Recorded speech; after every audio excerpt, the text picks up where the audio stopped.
Vijay Sethupathi acting super. தினமும் அந்த பாட்டு சூப்பராக இருக்கு. விஜய் சேதுபதி ஆக்டிங், சூர்யா ஆக்டிங் எல்லாமே நல்லா இருக்கும். என்ஸ்டார் நேம் தான் இது. விஜய் சேதுபதி லாஸ்ட்டில் இறந்துருவார். இதுதான் அவருடைய கதை.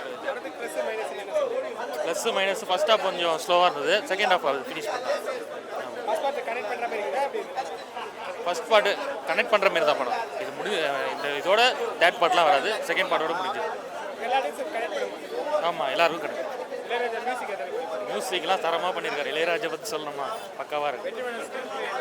ஸ்கிரிப்ட் அவர் எப்போவுமே எடுக்கிற ஸ்கிரிப்ட் நல்லா பண்ணுவார். இது அப்படியே கரெக்டாக முடிச்சிருக்காரு செகண்ட் பார்ட். புரியல. ஆமாம், கண்டிப்பாக கொடுக்கும், 8 கொடுக்கும்.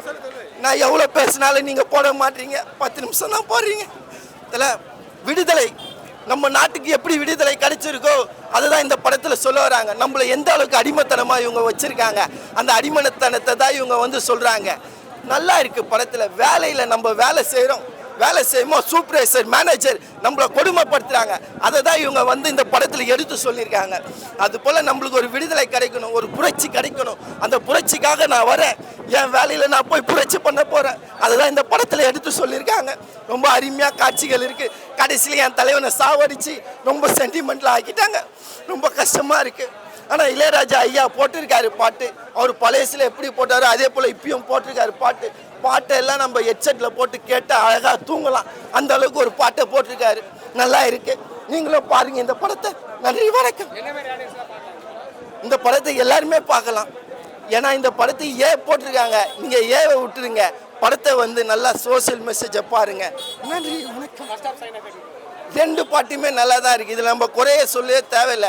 நீங்கள் இது போல தான் குறைய தேடுறீங்க. குறைய தேடினால தான் நம்மளுக்கு 1000 கோடி வர மாட்டேது. புஷ்பாவில் நீங்கள் குறைய தேடினீங்களா? ஒரு குறையும் தெரியல. அவன் 1200 கோடி எடுக்கிறான். அதில் எந்த அளவுக்கு குறை இருக்குது தெரியுமா? நீங்கள் கங்குவா படம், அது எவ்வளோ அருமையான படம். நீங்கள் பேசி அது ஒரு 300 கோடி கூட வரல கங்குவா. இது போல் பேசாதீங்க. நம்ம தமிழ் சினிமாவுக்கு ஒரு புரட்சி நீங்கள் தான் கொடுக்கணும். கோடியே வேணாம் தலை. படத்தில் ஒரு நல்ல கருத்து. இப்போ எனக்கு ஒரு புரட்சி எப்படி வந்தது? இந்த படத்தை பார்த்தோன்னே எனக்கு ஒரு புரட்சி வந்தது. இப்போ நான் வேலையில் போய் ஒரு புரட்சி எடுப்பேன். அடுத்த புரட்சி நான் தான் வருவேன். ஏன்னா என் தலைவனை சாவடிச்சாங்க. அவருக்கு பதில் நான் புரட்சி எடுக்கிறேன். சூரி 10 நிமிஷம் தான் தலை வராரு. அவர் ஃபர்ஸ்ட் பாட்டோட அவர் லீடு முடிஞ்சிச்சு. இப்போ சூரி இல்லை இந்த படத்தில். என் தலைவன் விஜய் சேதுபதி பிக் பாஸ் அவர் தான் கலக்கிறார் படத்தில். அந்த அளவுக்கு படத்தை கலக்குன்னு கலக்கிட்டா போல. சூப்பர். நன்றி, வணக்கம். ஃபேமிலியோட கண்டிப்பாக பார்க்கலாம். சூப்பராக பண்ணியிருக்காரு. ஃபைட் சீன் சூப்பராக இருக்குது. எல்லாமே சூப்பராக இருக்குது. அவர் சொல்லவே வேணாம். அவரு தான் படத்தில் மெயின் அப்படின்ற மாதிரி. அவர் தெய்வங்க. அவர் ஒன்றும் சொல்கிறதுக்கே இல்லை. சூப்பராக போட்டிருக்காரு. இது கொஞ்சம் லென்த் படம். ஸோ கண்டிப்பாக நான் ஃபுல்லாக பார்த்தா தான் புரியும். ஃபர்ஸ்ட் பார்ட் பார்த்துட்டு இந்த பார்ட் அதெல்லாம் எல்லாமே ஃபுல்லாக பார்க்கணும். அப்போ தான் கதை புரியும். 9 புரியல. ஃபேமிலியோட பார்க்கணும். ஆக்சுவலாக பாலிடிக்ஸ் கற்றுக்கணும்ல. ஆப்வியஸாக எல்லாருக்குமே தெரியணும். எல்லாரும் கற்றுக்கணும். அதில் தான் சொல்லியிருக்காங்க. நிறைய பேருக்கு பிடிக்கும், பிடிக்காது. ஃபேமிலி ஆடியன்ஸ் எனக்கு தெரியல. யங்ஸ்டர்ஸ் அஃப்கோர்ஸ் பார்க்க வேண்டிய படம்.